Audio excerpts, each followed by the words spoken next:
A labaran namu na yau za mu yi duba ne zuwa ƙasashe guda 4 zuwa 5, amma dai da farko ga muhimman kanunsu. Za ku ji cewar ƙasar Isra'ila ta kama waɗannan 'yan gwagwarmayar da suka tafi zuwa ƙasar Gaza. Kazalika jami'an IRGC na ƙasar Iran sun tabbatar da cewar za su kai hari kai tsaye zuwa ƙasar Amerika matuƙar ƙasar Isra'ila ta ƙara kawo musu hari a wannan lokacin. Sannan kuma za ku yi cewar shugaban ƙasar Rasha Vladimir Putin ya fito ya ce lokaci ya wuce da ƙasa guda ɗaya za ta dinga juya duniyan nan, ba zai yiwu ba.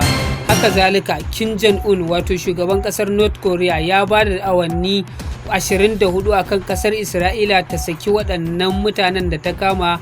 a wannan 'yan gwagwarmayar. Waɗannan dai su ne labaran da za mu tattauna a yau dinnan, sai ku biyo mu domin jin cikakkun labaran. A yayin da wato 'yan gwagwarmayar suke dab da shiga ƙasar Falastino, inda bai fi kilomita kaɗan su shiga wato zuwa ƙasar ba, jami'an wato ƙasar Isra'ila sun yi ƙawanya inda suka tare su akan hanyar su ta shiga ƙasar Gaza, inda suka kama akalla jirage wato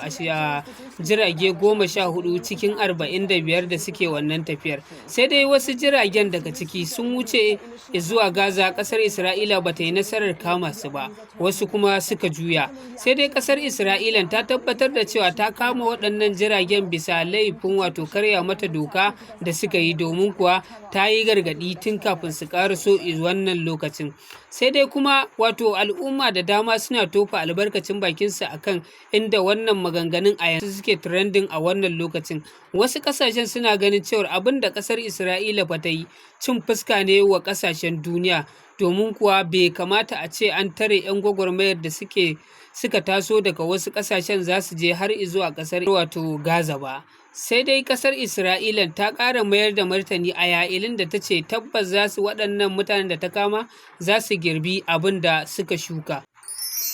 RIGC wato hukumar tsaron ƙasar Iran ta fito ta yi magana kai tsaye inda ta ce matuƙar ƙasar Isra'ila ta kawo musu hari a wannan lokacin, hari na biyu, to tabbas da sa hannun Amerika za su shiga yaƙi da ƙasar Amerika, wanda za su kai mata hari kai tsaye ba tare da sun yi wata ba domin ɗaukar mataki, inda suka bayyana cewar za su kare kansu da ƙasarsu a kowane irin hali, wanda sun ce tabbas ƙasar Isra'ila ta yi kuskuren kawo musu hari a karo na biyu, to tabbas fa za su kai wa ƙasar Amerika hari direct ba tare da wato wani abu ba. Idan muka koma ƙasar Rasha kuma, shugaban ƙasar Rasha Vladimir Putin ya ce lokaci fa ya wuce da ƙasa guda ɗaya za ta dinga mulkar duniyan nan,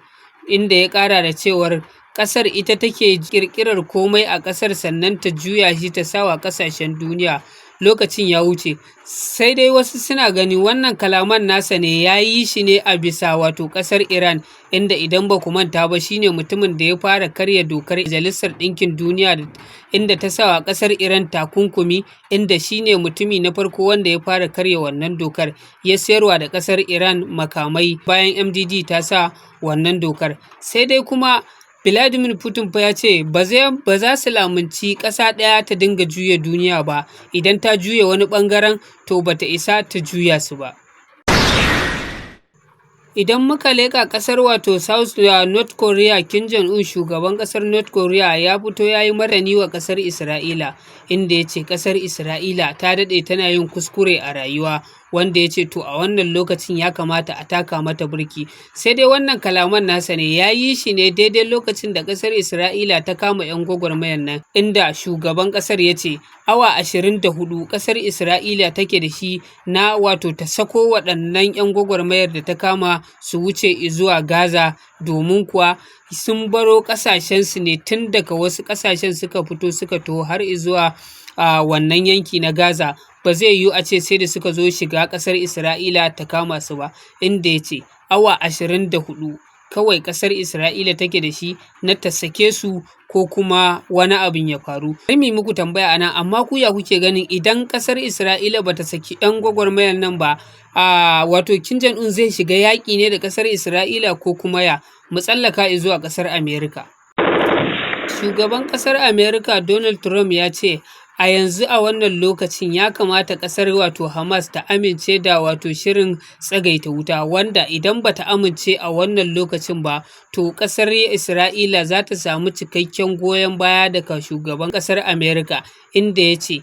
ƙasar Amerika za ta mara wa ƙasar Isra'ila baya akan ta ci gaba da aikin da ta ɗauko tun farko na kauda wato ƙasar Hamas gabaki ɗaya. Sai dai wannan kalaman nasa sun jawo cece-kuce, inda wasu suke ganin bai fa kamata a ce yana shugaba kuma yana irin wannan maganar ba, yana goyon bayan ƙasa guda ɗaya. Sai dai wasu sun ce ya kamata a ce Hamas ta amince da wannan wato ƙudurin tsagaita wutar, domin kuwa dukansu wato kawo maslaha ne a tsakani.